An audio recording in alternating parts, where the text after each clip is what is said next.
Thank you, Amiria. Tēnā koutou, tēnā koutou, tēnā koutou katoa. Today I have the privilege of introducing Richard Stallman, whose keynote speech is being sponsored by the School of Information Management at Victoria University of Wellington. Richard has been working to promote free software freedom for over 25 years.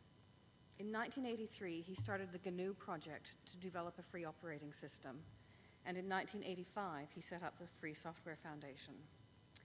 Every time you read or send a message to NZLibs, you use the Mailman software, which is part of the GNU project. So whether you realize it or not, Richard's work has touched all of your lives. I like to describe him as the most influential person most people have never heard of, although he tells me that that cannot possibly be true because it cannot be tested. I know, I said that.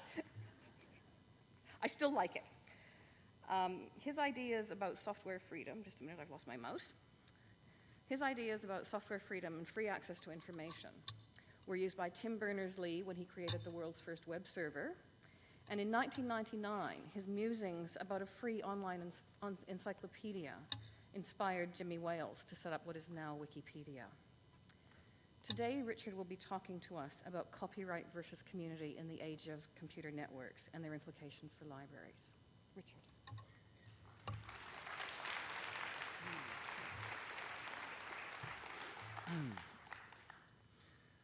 Well, I've been in New Zealand for a couple of weeks, and in the North Island it was raining most of the time. Now I know why they call gumboots Wellingtons. And then I saw somebody who was making chairs and tables out of punga wood, and he called it furniture. And then we took the ferry to get here, and as soon as we got off, people started mocking and insulting us. But there were no hard feelings. They just wanted to make us really feel picked on.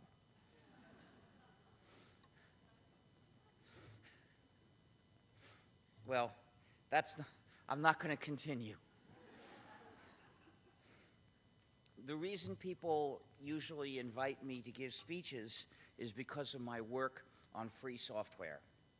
This is not a talk about free software. This talk answers the question whether the ideas of free software extend to other kinds of works. But in order for that to make sense, I better tell you briefly what free software means. Free software is a matter of freedom, not price. So think of free speech, not free beer. Free software is software that respects the user's freedom. And there are 4 specific freedoms that the user deserves always to have. Freedom 0 is the freedom to run the program as you wish. Freedom 1 is the freedom to study the source code of the program and change it to make the program do what you wish. Freedom 2 is the freedom to help your neighbor. That's the freedom to redistribute copies of the program, exact copies, when you wish. And freedom 3 is the freedom to contribute to your community.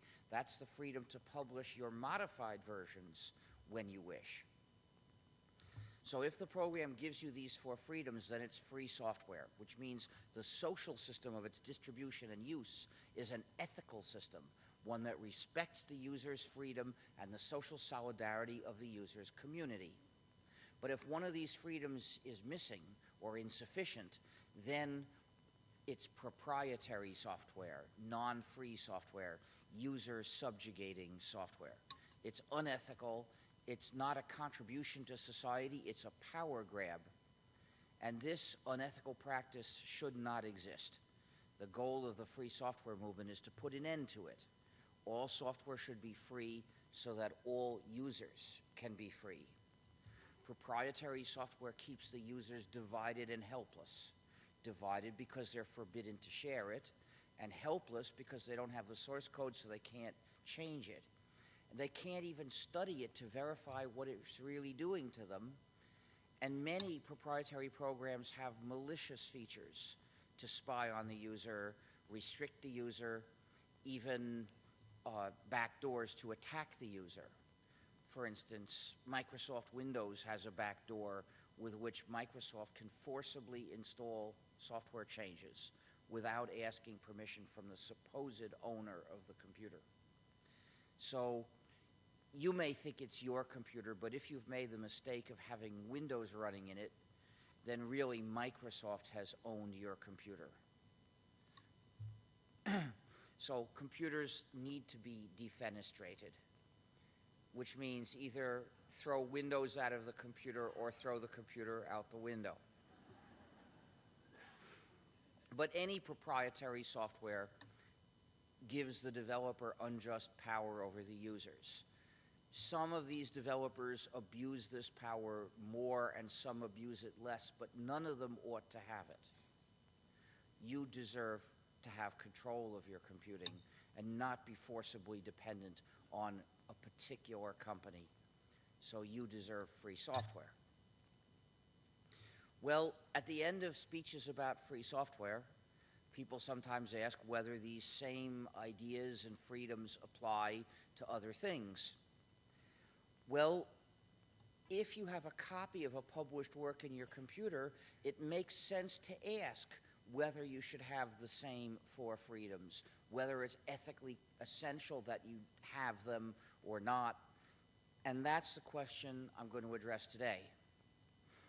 If you have a copy of something that's not software, for the most part, the only thing that might deny you any of these freedoms is copyright law. With software, that's not so. The main ways of making software non-free are contracts and withholding the source code from the users. Copyright is a sort of secondary backup method. But for other things, there's no such distinction as between source code and executable code. For instance, if we're talking about a text, if you can see the text to read it, there's nothing in the text that you can't see. So it's not the same kind of issue exactly as software. So it's, for the most part, only copyright that might deny you these freedoms. So the same question can be restated. What should copyright law allow you to do with published works? And what should copyright law say? Copyright has developed along with copying technology, so it's useful to review the history of copying technology.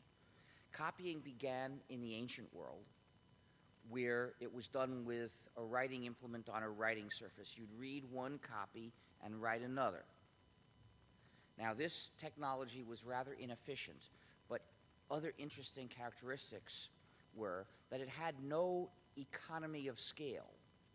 To write 10 copies would take 10 times as long as to write one copy. It required no special equipment other than the equipment for writing, and it required no special skill other than literacy itself. The result was that copies of any book were made in a decentralized manner. Wherever there was a copy, if someone wanted to copy it, he could. And there was nothing like copyright in the ancient world. If you had a copy and wanted to copy it, nobody was going to try to tell you you weren't allowed, except if the local prince didn't like what the book said, in which case he might punish you for copying it. But that's not copyright, but rather something closely related, namely censorship. And to this day, copyright is often used in attempts to censor people. So that went on for thousands of years, but then there was a big advance in copying technology, namely the printing press. The printing press made copying a lot more efficient, but not uniformly, because mass production copying became a lot more efficient, but making one copy at a time didn't benefit from the printing press. In fact, you were better off just writing it by hand. That would be faster than trying to print one copy. So the printing press has an economy of scale. It takes a lot of work to set the type, but then you can make many copies very fast. Also, the printing press and the type were expensive equipment that most people didn't own. And the skill to use them, most literate people didn't know. To use the press was a different skill from writing. So the result was a centralized manner of producing copies. The copies of any given book would be made in a few places, and then they would be transported to wherever someone wanted to buy copies. Copyright began in the age of the printing press. For instance, copyright in England began as a system of censorship in the 1500s. I believe it was originally meant to censor Protestants, but it was turned around and used to censor Catholics, and presumably lots of others as well. So, according to this law, in order to publish a book, you had to get permission from the Crown, and this permission was granted in the form of a perpetual monopoly to one publisher.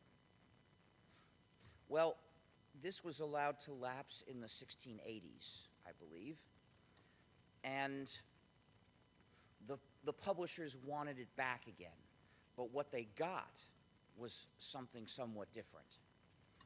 The Statute of Anne gave authors a copyright, and only for 14 years, although the author could renew it once.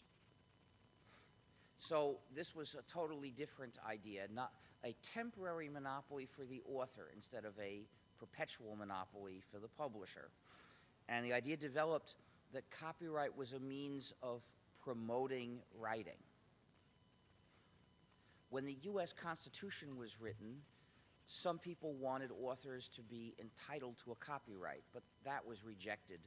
Instead, the U.S. Constitution says that Congress can optionally adopt a copyright law, but isn't required to.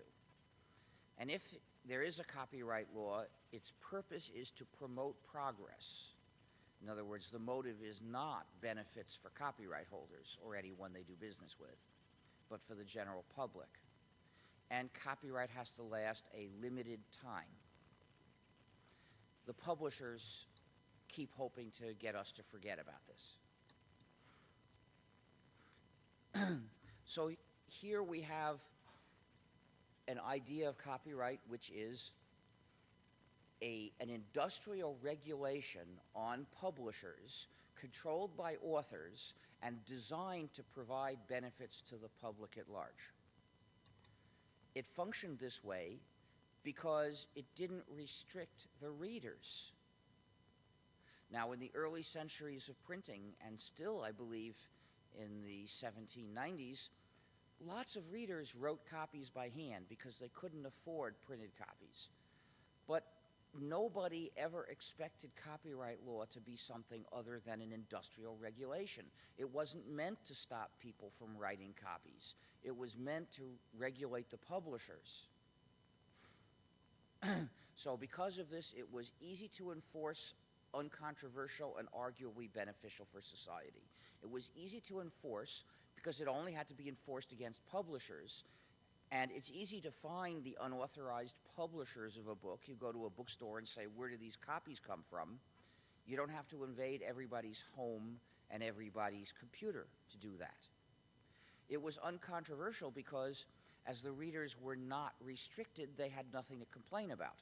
Well, theoretically, they were restricted from publishing, but not being publishers and not having printing presses, they couldn't do that anyway. In what they actually could do, they were not restricted. And it was arguably beneficial because the general public, according to the concepts of copyright law, traded away a theoretical right it was not in a position to exercise, and in exchange got the benefits of more writing. Now, if you trade away something you have no possible use for, and you get something that you can use in exchange, it's a positive trade. Now, whether or not you could have got a better deal some other way, that's a different question, but at least it's positive. So if this were still in the age of the printing press, I don't think I'd be complaining about copyright law. But the age of the printing press is gradually giving way to the age of the computer networks, another advance in copying technology that makes copying more efficient and, once again, not uniformly so. Here's what we had in the age of the printing press. Mass production, very efficient, one at a time copying, still just as slow as the ancient world. Digital technology gets us here. They've both benefited, but one-off copying has benefited the most. So we get to a situation much more like the ancient world, where one-at-a-time copying is not so much worse than mass production copying. It's a little bit less efficient, a little bit less good, but it's perfectly cheap enough that hundreds of millions of people can do it. Consider how many people write CDs once in a while, even in poor countries. You may not have a CD writer yourself, so you go to a store where you could do it. So this means that copyright no longer fits in with the technology as it used to. Even if the words of copyright law had not changed, they wouldn't have the same effect. Instead of an industrial regulation on publishers controlled by authors with the benefits set up to go to the public, it is now a restriction on the general public controlled mainly by the publishers in the name of the authors. In other words, it's tyranny. It's intolerable, and we can't allow it to continue this way. As a result of this change, it is no longer easy to enforce, no longer uncontroversial, and no longer beneficial. It's no longer easy to enforce because now the publishers want to enforce it against each and every person. And to do this requires cruel measures, draconian punishments, invasions of privacy, abolition of our basic ideas of justice. There's almost no limit to how far they will propose to go to prosecute the war on sharing. It's no longer uncontroversial. There are political parties in several countries whose basic platform is freedom to share. And it's no longer beneficial because the freedoms that we conceptually traded away because we couldn't exercise them, we now can exercise. And they're tremendously useful, and we want to exercise them. So what would a democratic government do in this situation? It would reduce copyright power. It would say, the trade that we made on behalf of our citizens, trading away some of their freedom, which now they need, is intolerable. We have to change this. We can't trade away the freedom that is important. We can measure the sickness of democracy by the tendency of governments to do the exact opposite around the world, extending copyright power when they should reduce it. One example is in the dimension of time. Around the world, we see pressure to make copyright last longer and longer and longer. A wave of this started in the US in 1998. Copyright was extended by 20 years on both past and future works. Now, I do not understand how they hope to convince the now dead or senile writers of the 20s and 30s to write more back then by extending copyright on their works now. If they have a time machine with which to inform them, they haven't used it. Our history books don't say that there was a burst of vigor in the arts when, in the 20s, when all the artists found out that their copyrights would be extended in 1998. Now, it's theoretically conceivable that 20 more years of copyright on future works would convince people to make more effort in producing those works, but not anyone rational, because the discounted present value of 20 more years of copyright starting 75 years in the future if it's a work made for hire, and probably even longer if it's a work with an individual copyright holder, is so small it couldn't persuade any rational person to do anything different. And any business that wants to claim otherwise ought to present its projected balance sheets for 75 years in the future, which of course they can't do because none of them really looks that far ahead. The real reason for this law, the desire that prompted various companies to purchase this law in the U.S. Congress, which is how laws are decided on for the most part, was they had lucrative monopolies and they wanted those monopolies to continue. For instance, Disney was aware that the first film in which Mickey Mouse appeared would go into the public domain in a few years. And then anybody would be free to draw that same character as part of other works. Well, Disney didn't want that to happen. Disney borrows a lot from the public domain, but is determined never to give any slightest thing back. So Disney helped pay for this law, which we refer to as the Mickey Mouse Copyright Act.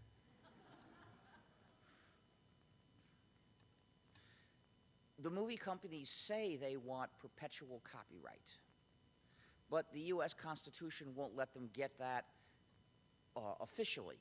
So they came up with a way to get the same result unofficially: perpetual copyright on the installment plan. Every 20 years, they extend copyright 20 more years, so that at any given time, any given work has a date when it will supposedly fall into the public domain. But that date is like tomorrow. It never comes. By the time you get there, they will have postponed it, unless we stop them next time. Well, that's one dimension, the dimension of duration. But even more important is the dimension of breadth. Which uses of the work does copyright cover? And in the age of the printing press, copyright wasn't supposed to cover all the uses of a copyrighted work, because copyright regulated certain uses that were the exceptions in a broader space of unregulated uses. So there were certain things you were simply allowed to do with your copy of a book, for instance. Well, now the publishers have got the idea that they can turn our computers against us and use them to seize total power over all use of published works. They want to set up a pay-per-view universe, and they're doing it with DRM, Digital Restrictions Management, the intentional features of software that's designed to restrict the user. And often the computer itself is designed to restrict the user. The first way in which the general public saw this was in DVDs. The movie on a DVD is usually encrypted, and the format was secret. The DVD conspiracy kept this secret because they said anyone that wants to make DVD players has to join the conspiracy, promise to keep the format secret, and promise to design the DVD players to restrict the users according to our rules, which say it has to stop the user from doing this, from doing that, a precise set of requirements, all of which are malicious towards us.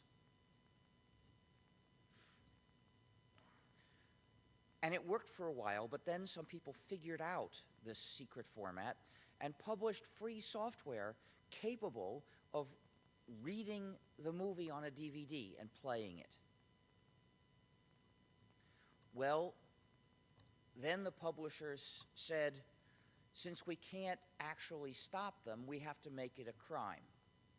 And they started that in the US in 1998 with the Digital Millennium Copyright Act, which imposed censorship on software capable of doing such jobs.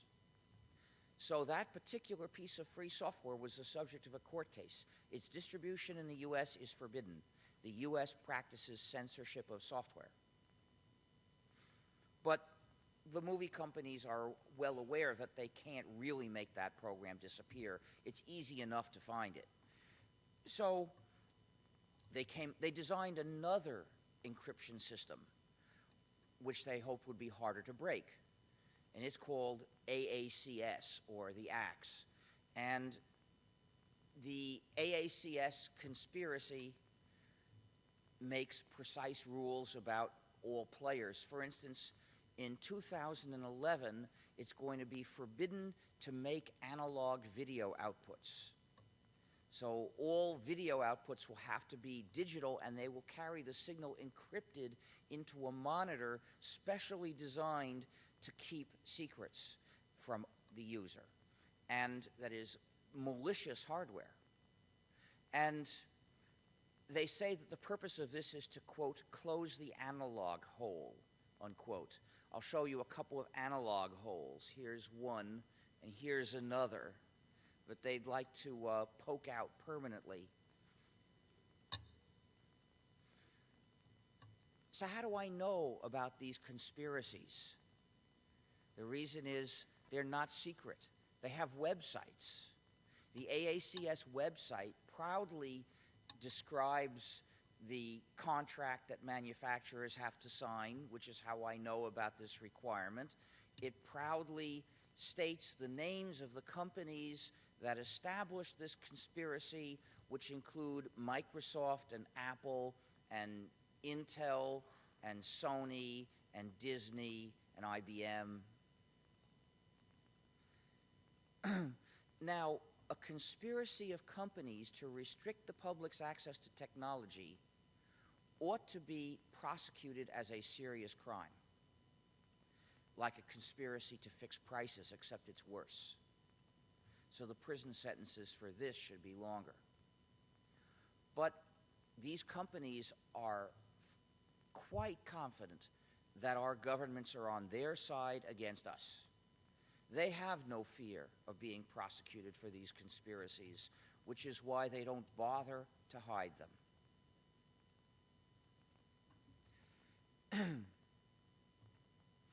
And in general, DRM is set up by a conspiracy of companies. Once in a while, a single company can do it. But generally, it requires a conspiracy between technology companies and publishers. So almost always a conspiracy. Now, they thought that nobody would ever manage to break the axe.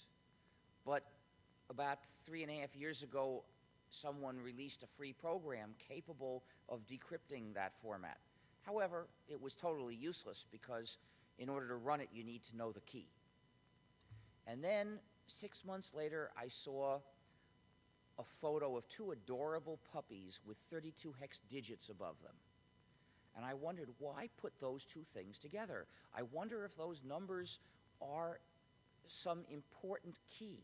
And someone could have put the numbers together with the puppies, figuring people would copy the photo of the puppies because they were so cute, and this would protect the key from being wiped out. And that's what it was. That was the key to break the axe. And people posted it, and editors deleted it because essentially laws in many countries now conscript them to censor this information. And it was posted again, they deleted, eventually they gave up, and in 2 weeks, this number was posted in over 700,000 websites.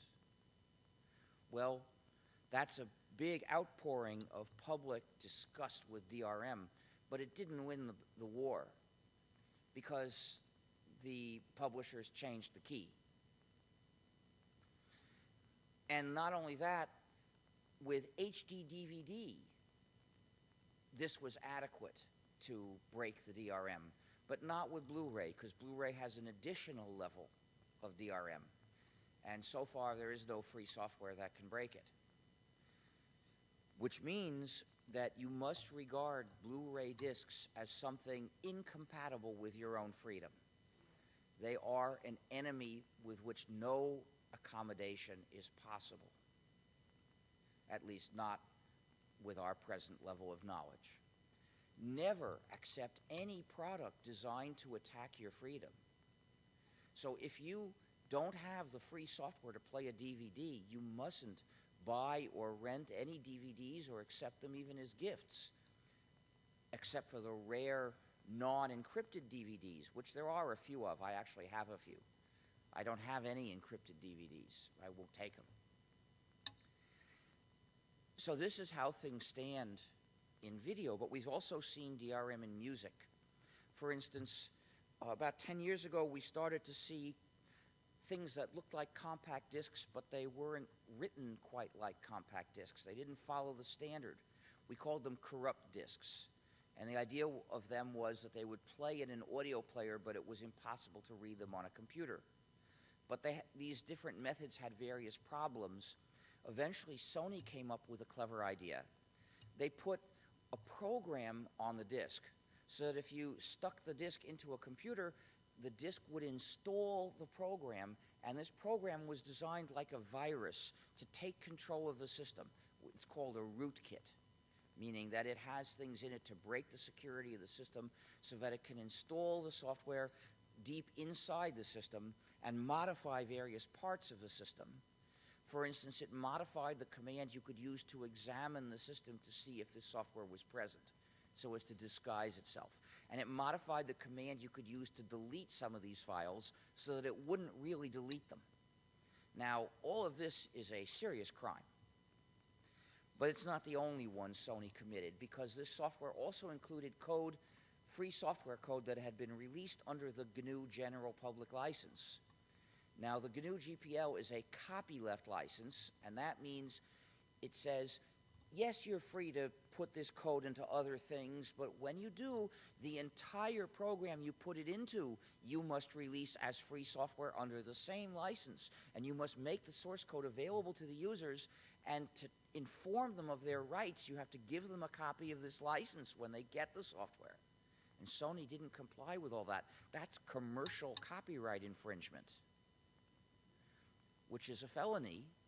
They're both felonies, but Sony wasn't prosecuted because the government understands its job is that the purpose of the government and the laws is to maintain the power of those companies over us, not to help defend our freedom in any way. But people got angry and they sued Sony. However, they made a mistake. They focused their condemnation not on the evil purpose of this scheme, but only on the secondary evils of the various methods that Sony used. So Sony settled the lawsuits and promised that in the future, when it attacks our freedom, it will not do those other things. Well, actually, that particular corrupt disk scheme was not so bad, because if you were not using Windows, it wouldn't affect you at all. And even if you were using Windows, there's a key on the keyboard. If you remembered every time to hold it down, then the disk wouldn't install the software. But of course, it's hard to remember that every time, you know. You're going to slip up someday. Anyway, this shows the kind of thing we've had to deal with. Fortunately, music DRM is receding. Even the main record companies sell downloads without DRM. But we see a renewed effort to impose DRM on books. You see, the publishers want to take away the traditional freedoms of book readers.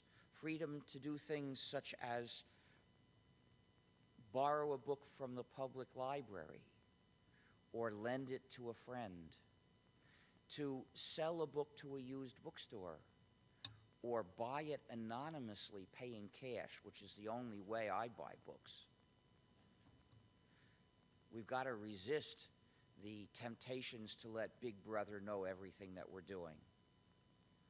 And even the freedom to keep the book as long as you wish and read it as many times as you wish, they plan to get rid of.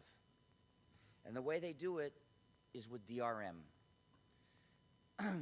You see, they knew that so many people read books and would get angry if these freedoms were taken away, that they didn't believe they could buy a law specifically to abolish these freedoms. There'd be too much opposition. Democracy is sick, but once in a while people manage to demand something. So they came up with a two-stage plan. First, take away these freedoms from ebooks, and second, convince people to switch from paper books to ebooks. And they've succeeded in stage one. In the US, they did it with the Digital Millennium Copyright Act.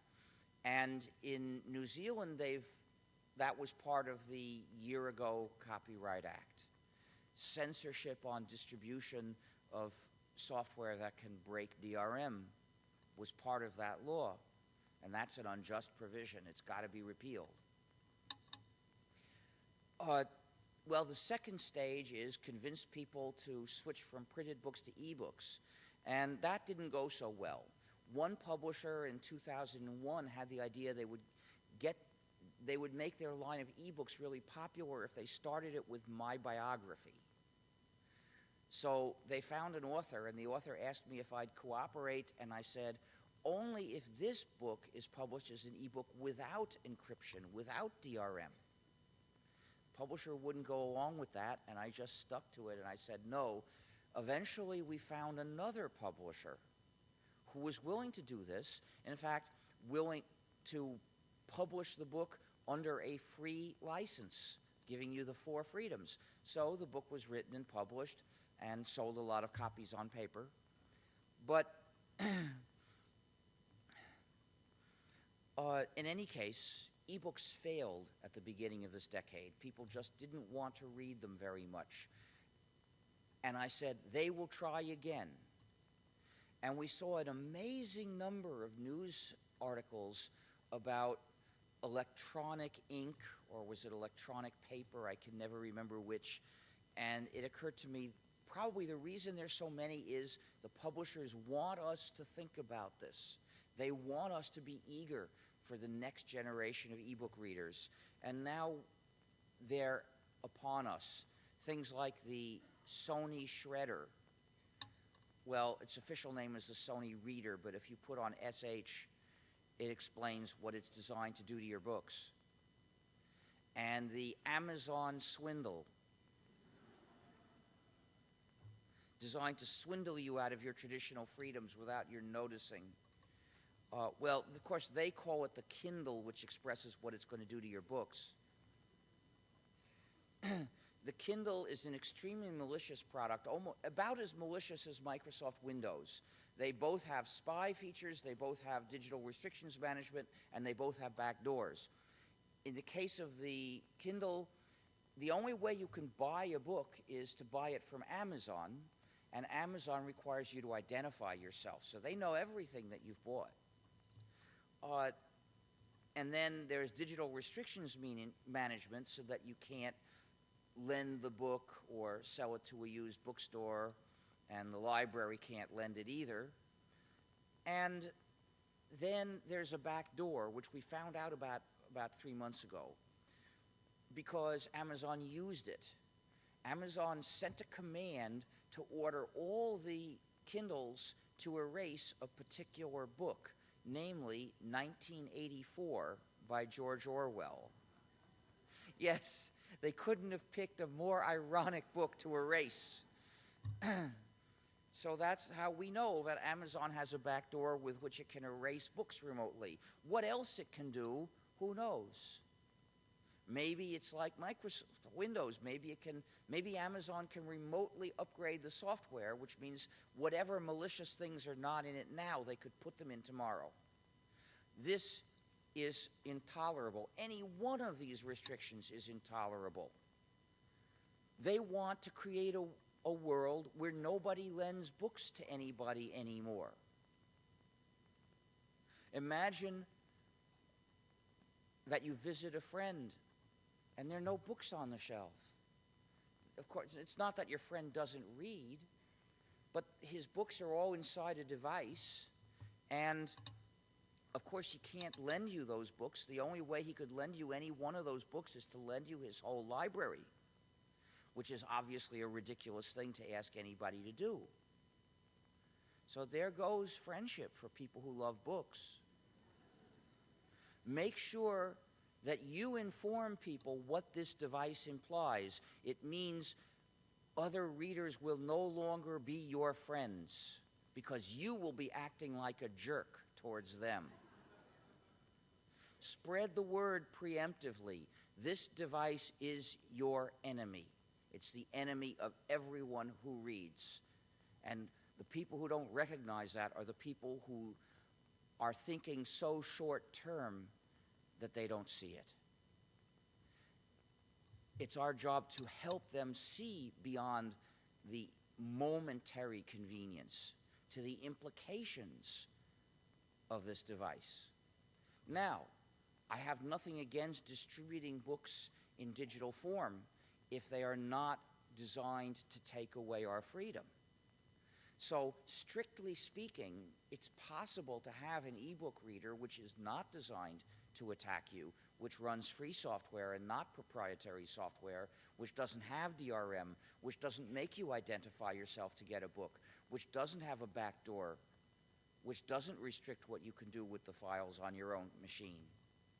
It's possible, but the companies, the big companies really pushing ebooks are doing it to attack our freedom, and we mustn't stand for that. So, this is what governments are doing in cahoots with big business to attack our freedom by making copyright harsher and nastier and more restrictive than ever before. But what should they do? Well, governments should make copyright power less. Here are my specific proposals. First of all, there is there's the dimension of time. I propose copyright should last 10 years starting from the date of publication of a work. Why 10 years? Well, first of all, why from the date of publication? Because before that, we don't have copies. So it doesn't matter to us whether we would have been allowed to copy our copies that we don't have.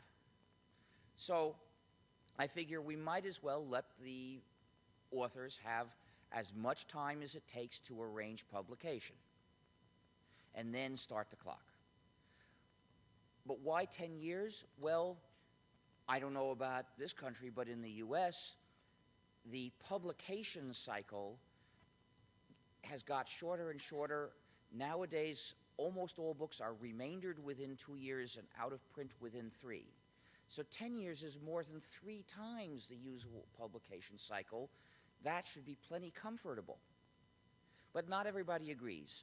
I once proposed this in a panel discussion with fiction writers, and the award-winning fantasy writer next to me said, 10 years? No way. Anything more than 5 years is intolerable. You see, he had a legal dispute with his publisher. His book seemed to be out of print, but the publisher wouldn't admit it. The publisher was using the copyright on his own book to stop him from distributing copies himself, which he wanted to do so people could read it. And this is what every artist starts out wanting to distribute her work so it will get read and appreciated. And very few make a lot of money. And that tiny fraction face the danger of being morally corrupted like J.K. Rowling. J.K. Rowling in Canada got an injunction against people who had bought her book in a bookstore, ordering them not to read it. So in response, I call for a boycott of Harry Potter books. But I don't say you shouldn't read them. I leave that to the author and the publisher. I just say you shouldn't buy them. But it's so few authors who make enough money that they can be corrupted in this way. Most of them don't get anywhere near that, and they continue wanting the same thing they wanted at the outset. They want their work to be appreciated. He wanted to distribute his own book, and copyright was stopping him. He realized that more than 5 years of copyright was unlikely to ever do him any good. Well, if people would rather have copyright last 5 years, I won't be against it. I propose 10 as a first stab at the problem. Let's reduce it to 10 years and then take stock for a while, and we could adjust it after that. I don't say I think 10 years is the exact right number. I don't know. But what about the dimension of breadth? Which activities should copyright cover? I distinguish 3 broad categories of works. First of all, there are the functional works that you use to do a practical job in your life. And this includes software, recipes, educational works, reference works, text fonts, and other things you can think of. These works should be free. If you use the work to do a job in your life, then if you can't change the work to suit you, you don't control your life. And once you have changed the work to suit you, then you've got to be free to publish it, publish your version, because there are others who will want the changes you made. And this leads quickly to the conclusion that users have to have the same 4 freedoms, not just for software. And you'll notice that for recipes, practically speaking, cooks are always sharing and changing recipes just as if their recipes were free. And imagine how people would react if the government tried to stamp out so-called recipe piracy.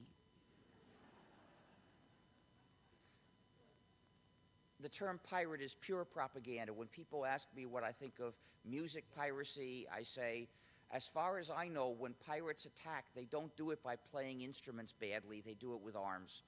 So it's not music piracy. Because piracy is attacking ships, and sharing is not as far as you can get from being the moral equivalent of attacking ships. Attacking ships is bad. Sharing with other people is good, so we should firmly reject and denounce that propaganda term piracy whenever we hear it. Anyway, people might have objected 20 years ago, if we don't give up our freedom, if we don't let the publishers of these works control us, the works won't get made, and that'll be a horrible disaster. Well, now, looking at the free software community, at all the recipes that circulate, at reference works like Wikipedia, we can even start to see free textbooks being published. We know that that fear is misguided. There is no need to despair and give up our freedom thinking that otherwise the works won't get made. And there are lots of ways to encourage them to get made if we want more. Lots of ways that are consistent with and respect our freedom. So in this category, they should all be free. But what about the second category of works that say what certain people thought, like memoirs, essays of opinion, scientific papers, and various other things? Well, to publish a modified version of somebody else's statement of what he thought is misrepresenting somebody. That's not particularly a contribution to society. And therefore, it is workable and acceptable to have a somewhat reduced copyright system where all commercial use is covered by copyright and all modification is covered by copyright, but everyone is free to non-commercially redistribute exact copies.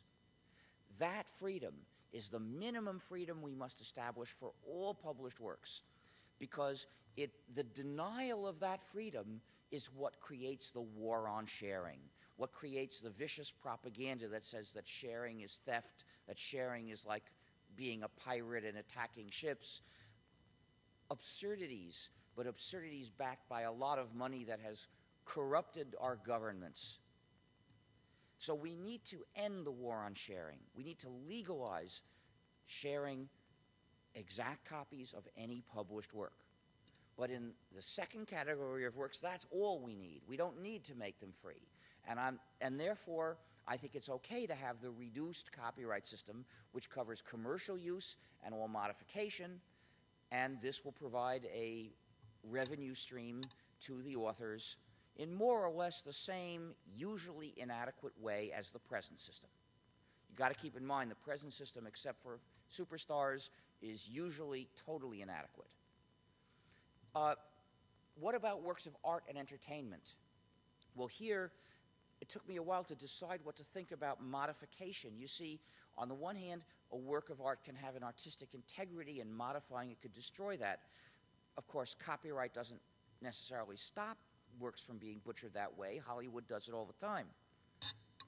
But on the other hand, modifying a work can be a contribution to art, and it makes possible the folk process, which can lead to things that are beautiful and rich. But even if we look at named authors only, consider Shakespeare, who borrowed stories from other works a few decades old and did them in different ways and made important works of literature. If today's copyright law had existed then, that would have been forbidden and those plays wouldn't have been written.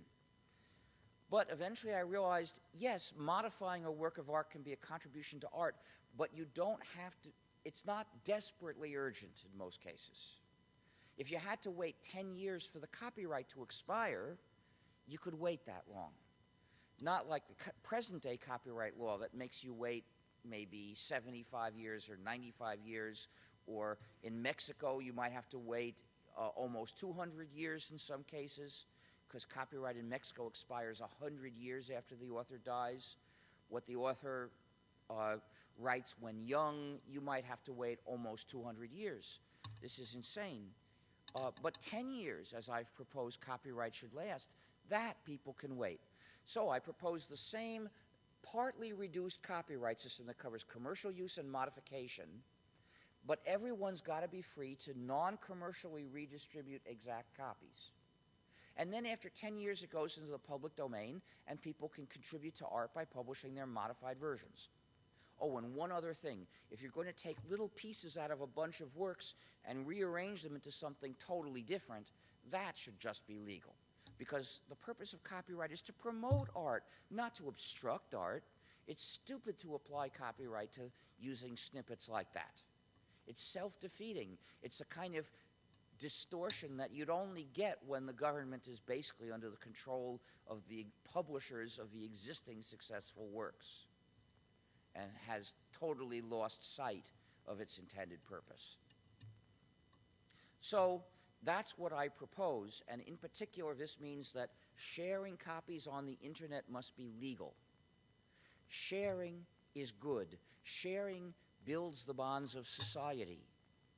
To attack sharing is to attack society. So anytime the government proposes some new means to attack people who share and stop them from sharing, we have to recognize that this is evil, not just because the means proposed almost invariably offend basic ideas of justice, but that's not a coincidence. The reason for that is because the purpose is evil. Sharing is good, and the government should encourage sharing. But copyright did, after all, have a useful purpose. Copyright as a means to carry out that purpose has a problem now, because it doesn't fit in with the technology we use. It interferes with vital freedom for all the readers, listeners, viewers, and whatever. But the goal of promoting the arts is still desirable. So I have two other ways to propose to do this with. In addition to the partly reduced copyright system, which would continue to be a copyright system, but I propose two other methods. One is taxes. Distribute tax money directly to artists. Now, this could be a special tax, perhaps on internet connectivity, or it could come from general revenue, because it won't be that much money in total, not if it's distributed in an efficient way. Now, to distribute it efficiently to promote the arts means not in linear proportion to popularity. It should be based on popularity, because we don't want bureaucrats having the discretion to decide which artists to support and which to ignore. But based on popularity does not imply linear proportion. What I propose is measure the popularity of the various artists, which you could do through polling, samples, in which nobody's required to participate, and then take the cube root. The cube root looks like this, which means basically that it tapers off after a while. So if superstar A is 1,000 times as popular as successful artist B, with this system, A would get 10 times as much money as B. Not 1,000 times. Linearly would give A 1,000 times as much as B, which means that if we want B to get enough to live on, we're going to have to make A tremendously rich. Now this is wasteful use of the tax money. Shouldn't be done. But if we make it taper off, then yes, each superstar will get handsomely more than an ordinary successful artist, but the total of all the superstars will be a small fraction of the money. Most of the money will go to support a large number of fairly successful artists, of fairly appreciated artists, fairly popular artists. And thus, the system will use money a lot more efficiently than the existing system. The existing system is regressive. It actually gives far, far more per listen, per record, for instance, to a superstar than to anybody else. So the money is extremely badly used. So the result is we'd actually be paying a lot less this way. I hope that's enough to mollify some of these people who have a knee-jerk hostile reaction to taxes, one that I don't share because I believe in a welfare state. But I have another suggestion, which is voluntary payments. Suppose every player had a button you could push to send $1 to the artist who made the work you're currently playing or the last one you played. And this money would be delivered anonymously to those artists. I think a lot of people would push that button fairly often. For instance, all of us, we could afford to push that button once every day, and we wouldn't miss that much money. It's not that much money for us, I'm pretty sure. Of course, there are poor people who couldn't afford to push it ever. And it's okay if they don't. We don't need to squeeze money out of poor people to support the artists. There are enough people who are not poor to do the job just fine. Now, I'm sure you're aware that a lot of people really love certain art and are really happy to support the artists. And an idea just came to me. The player could also give you a certificate of having supported so-and-so. And it could even maybe count up how many times you had done it and give you a certificate that says, I sent so much to these artists. There are various ways we can encourage people who want to do it. For instance, we could have a PR campaign which is friendly and kind. And say, have you sent $1 to some artists today? Why not? It's only $1. You'll never miss it. And don't you love what they're doing? Push the button. And it'll make people feel good, and they'll think, yeah, I just loved that, what I just watched. I'll send $1. This is already starting to work to some extent. There's a Canadian singer who used to be called Jane Siberry, and she put her music on her website and invited people to download it and pay whatever amount they wished. And she reported getting an average of more than $1 per copy, which is interesting because the major record companies charge just under $1 per copy. So by letting people decide whether and how much to pay, she got more. She got even more per visitor who was actually downloading something, but this may not even count whether there was an effective bringing more people to come and increasing the total number that this average was against.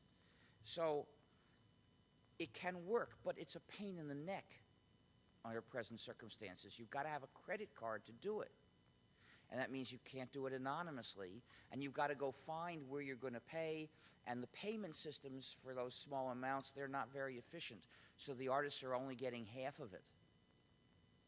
If we set up a good system for this, it would work far, far better. So these are my two suggestions, and you can also see in mecenatglobal.org, mecenat-global.org. You can find another scheme that combines aspects of the two, which was invented by Francis Muguet and designed to fit in with existing legal systems better to make it easier to enact. But be careful of proposals to, quote, compensate the rights holders, unquote, because when they say compensate, they're trying to presume that if you have appreciated a work, you now have a specific debt to somebody, and that you have to, quote, compensate that somebody, unquote. And when they say rights holders, it's supposed to make you think it's supporting artists while in fact referring to the publishers. The same publishers who basically exploit all the artists except the few that you've all heard of, who are so popular that they have clout. So we don't owe a debt. We have nobody that we have to, quote, compensate, unquote, but supporting the arts is still a useful thing to do. That was the motivation for copyright back when copyright fit in with the technology of the day. Today, copyright is a bad way to do it, but it's still good to do it in other ways that respect our freedom. Now, this is the end of my talk, except I'm going to answer questions if you'll let me. But I want to point out that at the LIANZA stand, there are copies of my book of essays for sale for $30 New Zealand, and I will sign them at 2:30. You can go buy them now, but at 2:30 is when I'll be there to sign them. And I can accept payment by credit cards when I'm there. Now I think you'd have to pay cash. We also have various gadgets for sale. The money all goes to the Free Software Foundation to support our campaign for computer users' freedom and demand that they change the two evil parts of the Copyright Act. They shouldn't replace the 3 strikes punishment for sharing, because sharing is good, and they've got to get rid of the censorship for the software to break DRM. And beware of ACTA.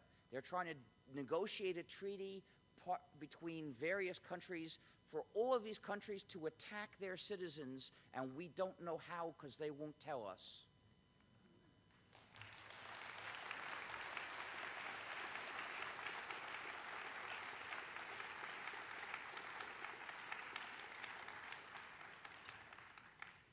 Thank you very much, Richard. We are slightly over time, so I think that means that questions are going to have to be very brief. Can we give him any time for questions, or should we move on? All right, you can accost him if you can find him. Oh, well, so too bad. You know, it didn't start counting until just a minute or two I know. ago. It was supposed to start counting at 5 minutes, and it started at 30 seconds. And not only that, it timed your... I took maybe an extra minute, but there were supposed to be 10 minutes. Yeah, no, that's fine. I've got 2 things I want to say. Last year we had Lawrence Lessig as a keynote speaker at the LIANZA conference. In the introduction to his book, Free Culture, The Nature and Future of Creativity, Lessig said, the inspiration for the title and much of the argument for this book comes from the work of Richard Stallman and the Free Software Foundation. As I reread the essays in Free Software, Free Society, I realize that all of the theoretical insight I develop here are insights that Stallman described years ago. I think that's a real tribute. And if you want to read those essays for yourself, Richard has just told you where you can get a copy. We have a limited number. I think it's actually going to be at 3:15 during the tea break that he'll be signing them. We've got something else for him to do right now, but think about buying one. And you're not likely to have a chance to have this happen again, so it is a special time. And I would just like to ask you to join me once more in thanking Richard for a very interesting speech.